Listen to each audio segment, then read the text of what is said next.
Avez-vous entendu parler du Main Character Syndrome? Ça veut dire le syndrome qu'on est le personnage principal. Et moi, je suis le premier à en parler, parce que je suis là en train de vous parler et de prendre des précieuses secondes de votre journée. Et j'espère qu'elles vous rendront plus qu'elles vous prennent. Et voilà, j'ai toujours pas commencé mon sujet et je pars déjà en vrille.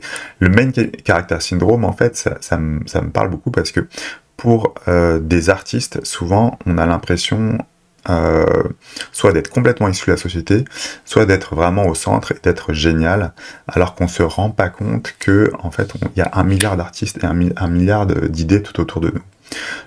On se rend compte de ça vraiment quand on fait les premières foires et que on a le nez vraiment dans notre œuvre et on dit ah, voilà, telle personne va voir ça, va voir ça, etc. Et puis en fait, on le met sur un mur dans un show collectif ou dans, alors pire encore, dans une foire, et en fait c'est noyé dans une masse.